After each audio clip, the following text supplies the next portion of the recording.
عزیزوں، دیکھو کوئی دکانوں پہ محنت میں لگا ہوا ہے، کوئی زمینوں میں محنت میں لگا ہوا ہے، کوئی سونا حاصل کرنے میں محنت میں لگا ہوا ہے، کوئی ملکوں پر قبضہ کرنے میں محنت میں لگا ہوا ہے، کوئی صدر بننے میں محنت لگا. یہ سب اپنی حیثیتوں کو گرا رہے ہیں، اس دنیا میں بھی اور آخرت میں بھی. یہ دوستوں انہیں نقصان ہوگا.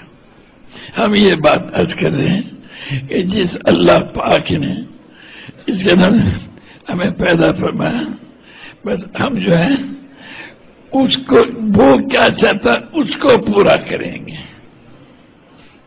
ہم دکانوں کو نہیں دیکھیں گے، سمجھے، اپنے جیسے انسانوں کو نہیں دیکھیں گے، بلکہ کس کو دیکھ اللہ کو دیکھیں گے. اسی لیے ہم نے کہا لا الہ الا اللہ کسی سے نہیں ہوتا، اللہ سے ہوتا. ابو جہل کہنے لگا کہ جب بارش کی ضرورت ہوتی ہے تو بارش کے بت کی پوجا کرتے ہیں، بیماری کی صحت میں ضرورت ہوتی ہے تو بیماری کے بت کی پوجا کرتے ہیں، اور جنگ میں فتح کی ضرورت ہوتی ہے تو جنگ کے بت کی پوجا کرتے ہیں. تو ایک اللہ سب کر دے گا. آپ نے ارشاد فرمایا کیا ایک اللہ سب کچھ کر دے گا. بھائی میرے عزیزوں، دیکھو اللہ پاک نے اپنے ایک حکم سے ساتوں آسمان بنائے. یہ اس جو دنیا ہے ساتوں آسمانوں سے فائدہ اٹھانے کے اوپر اپنی قوت کو خرچ کر ضائع کرنے میں لگے ہوئے. جس اللہ پاک نے بنایا ہے اس پاک ذات سے فائدہ اٹھانے میں نہیں لگے ہوئے کہ وہ پاک ذات اس سے فائدہ اٹھانا کیا. جس وقت اللہ پاک جو کچھ چاہتا ہے ہمیں اسے پورا کرنا ہے. حضور صلی اللہ علیہ وسلم نے اس کا طریقہ بتا دیا کہ اس طریقے سے پورا کرو. لیکن سب سے پہلے جو محنت کرنی پڑے گی وہ اس پہ محنت کرنی پڑے گی کہ اللہ ہے اور اسی کے ہاتھ میں سب کچھ ہے. اسے ایک زبان سے کہنا، ایک ہے دل میں اتارنا. ہمارا صبح ہر آن گھڑی ہر وقت کی سوچ فکر یہ ہوگی کہ جتنے دنیا کے بادشاہ ہیں وہ اپنی یہ فکر بنائے کہ اللہ ہے، وہ ہم سے کیا چاہتا ہے، اسے ہمیں پورا کرنا ہے اور ساری دنیا کے انسانوں کو اس کے پورا کرنے پہ تیار کرنا ہے. یہ ہے ہمارا کام. فقیر کا بھی یہی کام ہے، بادشاہ کا بھی یہی کام ہے، ان علماء کا بھی یہی کام ہے، ان پیروں کا بھی یہی کام ہے. سمجھے جو اصل کام ہے.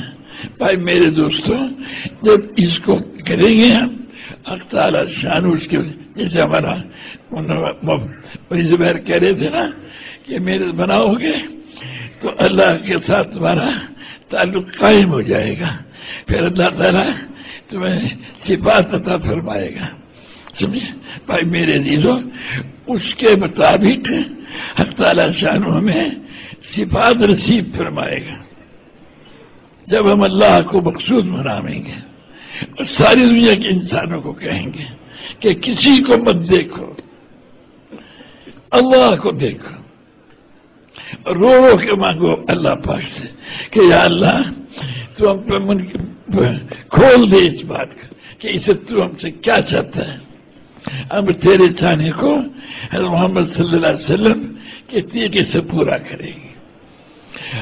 بادشاہوں کو اسی پہ لانا ہے، کہنا کہ تم نقصان میں جا رہے ہو. وزیروں کو، تمہارے دکانداروں کو، یہ جتنے تمہارے جن میں بھی میں کارخانے چلانے والے ہیں، یہ سب نقصان میں جا رہے ہیں. سب جتنے بھی یہی ہیں، یہ دکانوں پہ جو محنت کرنے والے ہیں سب نقصانوں میں جا رہے ہیں. کیوں؟ ان کی بنیاد یہ ہے کہ دکان چلے گی جب کام بنے گا. یہ نہیں جس وقت اللہ پاک جو کچھ چاہتا ہے، اللہ نے جو کچھ چاہا ہم اس کو پورا کریں گے اور محمد صلی اللہ علیہ وسلم کے طریقے سے پورا کریں گے. یہ ہے نبیوں کا کام، اور یہی کام اللہ نے حضور صلی اللہ علیہ وسلم کی برکت سے، یہی کام جس نے کلمہ پڑھا اس کا اللہ نے اس کا بھی یہی کام بنا دیا محض اپنے فضل و کرم سے. تو آپ جتنے بھی ہیں یہاں پر جو ہی اپنے آپ کو جو بھی افریقہ کا مت سمجھو، یہ اپنے زولو جو ہے اپنے آپ کو زولو نہ سمجھے، بلکہ اپنے آپ کو حضور اکرم صلی اللہ علیہ وسلم کا امت ہی سمجھے اور سارے عالم کے انسانوں کے لیے بھیجا ہوا سمجھے. ہم سارا عالم ہمارے سامنے، سارے عالم کے بادشاہ ہمارے سامنے، وزراء سامنے، صدر ہمارے سامنے، سب نقصان میں جا رہے. سمجھے؟ ان کو کہو تم جس اللہ نے تمہیں پیدا کیا اس کی طرف رو کے کہو یا اللہ تو ہی سب کچھ ہے، ہم جو تو چاہے گا ہم وہ چاہیں گے، تو جو کچھ چاہے گا ہم وہ چاہیں گے. ہمارے سارے چاہنے ختم،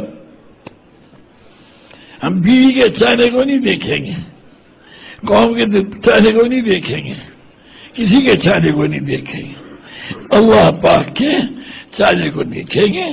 حضور صلی اللہ علیہ وسلم نے جیسے اللہ کے چاہنے کو پورا فرمایا ویسے پورا کریں گے. ہاں کہو بھائی، سمجھ میں بھی آئی کہ نہیں آئی بات؟ Are we understanding what Haji Sahib is saying? All of you? He is asking you.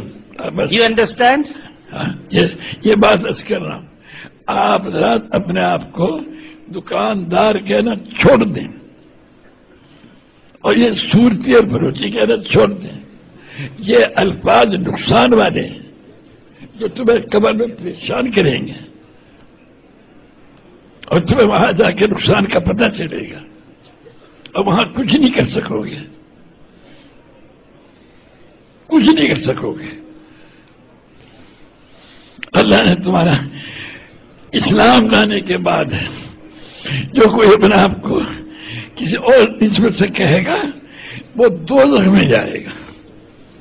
ایک شخص بولا یا رسول اللہ کہ وہ نماز پڑھتا ہو اور روزہ رکھتا ہو، آپ نے ارشاد فرمایا کہ آج جب بھی اللہ نے تمہارا نام مسلم رکھا ہے، مومن رکھا ہے، سمجھے؟ تم سارے کے سارے مسلم ہو، مومن ہو، سمجھے؟ ساروں کو یہ کہہ رہے ہو، اسے اتارو دل میں کہ اللہ ہے. سمجھے؟ اللہ پاک جو چاہے گا ہم اسے پورا کریں گے اور ساری دنیا کو اس پہ لانے کی محنت کریں گے. یہ ہمارا کام ہے. جب یہ ہمارا کام ہے تو اللہ پاک اپنی صفات کے ساتھ خود ہمارے ساتھ ہے، کسی کے ساتھ ہونے کی ضرورت نہیں. سمجھے؟ خود اللہ ہمارے ساتھ ہے. اب ہم اس کے خلاف ساری حکومتیں بھی کہہ نہیں پائیں گی. اللہ پاک یا ہدایت دے گا یا ان کو ختم کر دے گا. سمجھے؟ سب کو ختم کر دے گا. تو اس لیے ہم یہ کہہ رہے ہیں کہ ان بیچاروں کو جتنے یہاں کے رہنے، ساری دنیا میں جو رہنے والے ہیں، ان سے کہو بھائی دیکھو اسے دل میں اتار لو کہ اللہ ہے. ہم وہ کریں گے جو اللہ پاک ہم سے چاہے گا. اور محمد صلی اللہ علیہ وسلم نے اس طریقے سے پورا فرمایا، اللہ کے چاہنے کو ایسے پورا کریں گے. جو یہ کہے گا پھر تعالی شانو اسے اپنا چاہنا ظاہر فرمائے گا کہ اب یہ کرو، اب یہ کرو. سمجھے بھائی؟ تو ہر حال میں، ہر جگہ، ہر وقت ہر تعالیٰ شانوں پر کھول دے گا. بس ہمارا کام کیا ہے؟ ہمیں سارے آج دیکھو پہلے نبیوں کو اللہ نے بھیجا کسی قوم کے لیے، کسی ملک کے لیے، کسی زمانے کے لیے. ہمارے حضور صلی اللہ علیہ وسلم کو بھیجا سارے عالم کے انسانوں کے لیے. اس لیے جو حضور صلی اللہ علیہ وسلم کے اوپر ایمان لایا خود بخود اس کے اوپر سارے عالم کی ذمہ داری آ گئی. مختلف الرحمان اپنے آپ کو مدرسے کا ذمہ دار سمجھتے ہیں، ارے گڑبڑ کرتے ہیں. سارے عالم کی ذمہ داری آ گئی. اب اگر اپنے آپ کو سارے عالم کے انسانوں کو اس پھیلانے کی ذمہ داری نہیں سمجھتے تو اس کا